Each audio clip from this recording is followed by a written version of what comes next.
October 6, 2019, Calvin Castine. We're back at the Pound the Ground event, and we've been told it was one heck of a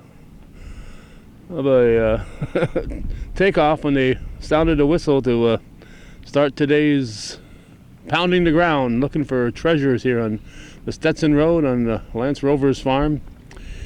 And it's the second day of a two-day event. There was right where I'm standing yesterday, but the wind overnight here took down the booth, and so the ladies from the Clinton County Historical Association are going to have to flee to warmer climate.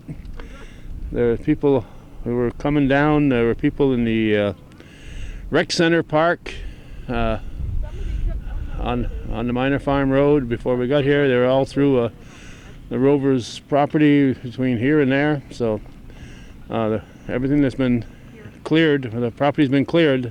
These folks have been busy. These ladies are busy, but never too busy.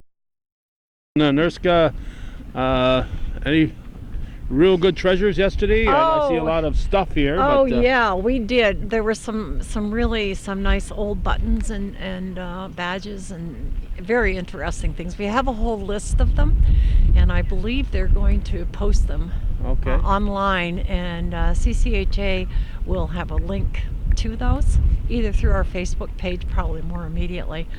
So, yeah. Julie, what did you think was the most... I mean, it was hard to say because it was they really had a... I like the early buttons. Early buttons? And I love the coins, yeah. How the coins went back to the King George III in the 1700s, yeah. The buttons mostly were 1812, yeah. And there was a coin from New Brunswick?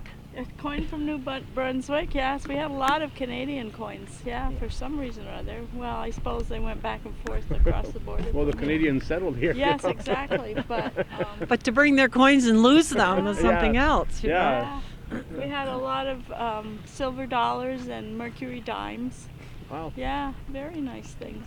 And a piece of jewelry that was gorgeous with a purple stone in it. Very, very pretty. A lot of, well, not a lot of rings. 2 or 3 rings. Yeah. Yeah. Bells. Oh, the little horse bells, the little round ones, crotal bells. We had 4 of those, and somebody showed us one this morning that he found yesterday. Really pretty things, yeah.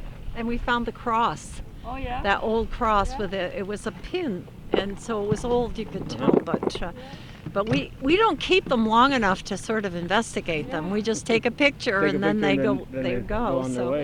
yeah. But they did leave you some treasures here, well, though. These treasures we hope to share with kids that come and want to touch some things that are really, pretty old.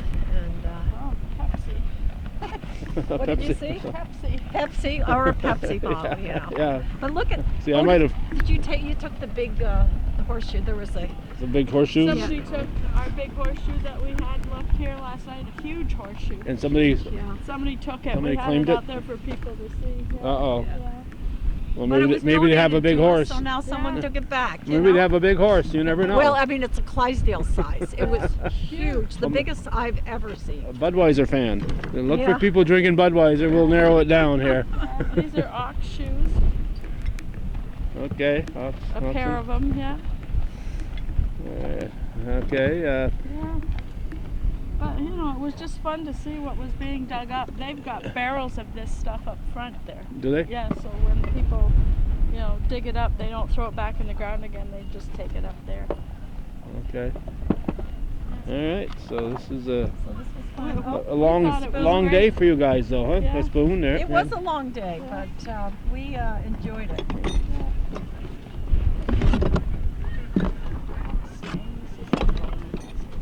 This is a nice spoon. Oh, there you go. I love that fork. I know whose house that's ending up in there. I don't think so.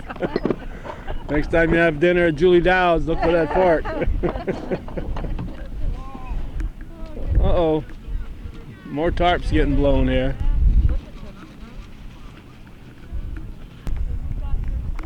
Okay, it is cold, it is windy. Peter Sorrell, still out here. This is mainly stuff that you've planted here? It's kind of a fun time thing right now. Yeah, we planted $17,000 worth of gold, silver, gold nuggets. We planted a whole bunch of tokens from the different manufacturers and stuff out here. And basically, what we do is it's a free-for-all. We send everybody out to a designated area, and over a course of 2 days, we planted over 3,000 targets out there in those fields. This is in addition to the genuine stuff that they're finding from. Yes, and there's still a lot of natural finds out in the fields. Okay.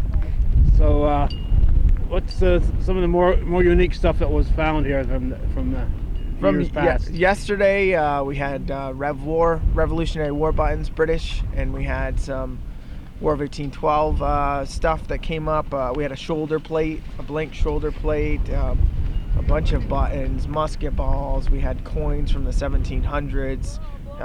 We had silver, gold. It was a lot of stuff was found yesterday.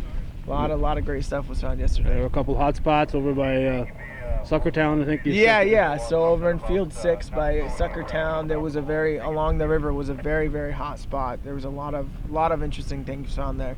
And then also out in some of these fields here between 2 and 3, they said was very well. Had a lot of stuff, and some very interesting artifacts came up. Any idea who came the furthest to be here? Well, I do know that there are folks here from Washington State, and we had a group of 15 or so of them come from Washington State, and I would say that's one of the farthest away.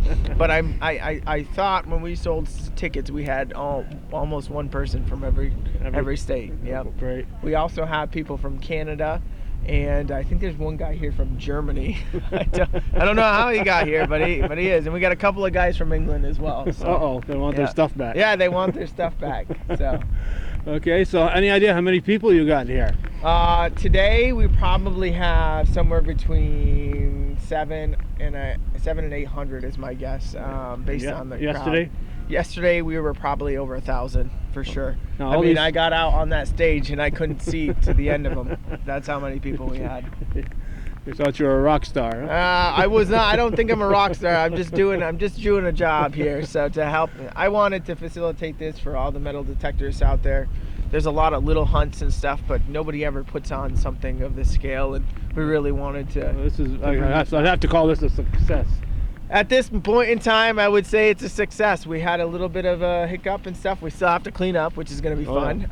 But as long as we clean the fields a little bit for the farmer, we help the community by bringing in so much business. I can imagine all these people have to stay in hotels and buy hot dogs. I talked to the farmer's wife yesterday, and she said, "We didn't do this for us.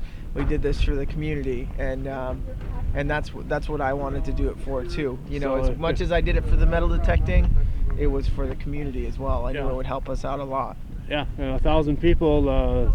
They spent $500 between hotels and meals and everything.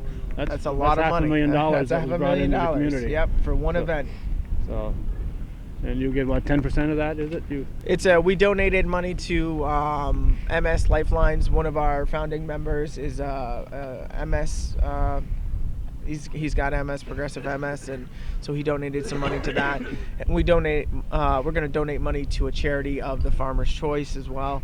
And so a lot of this goes back into the hunt. A lot of actually all of the money that we put into the seeded field and all of the stuff that we bought to purchase to put this together was funded through their ticket sales and stuff. But we put it back into it so everybody has an enjoyable time.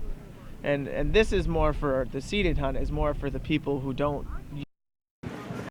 If they didn't find something on the natural fields, the seeded hunt is a lot of fun because it's guaranteed to find something. Okay. All right. Any final words, Pete? Listen, all I can say is Chazy, New York was famous once upon a time, and I think we put it back on the map here today. All right. Peter Sorrell, and we're on the Stetson Road on the Lance Rover's property, and as you can see, a highly successful event, and I congratulate him for instigating all this, and I congratulate the ladies here from the Historical Association for braving the weather to be out here. A lot of dedicated people made all this possible. Thanks for watching Hometown Cable. Viewer-supported local television TV we think is worthy of your support. Thank you again for watching.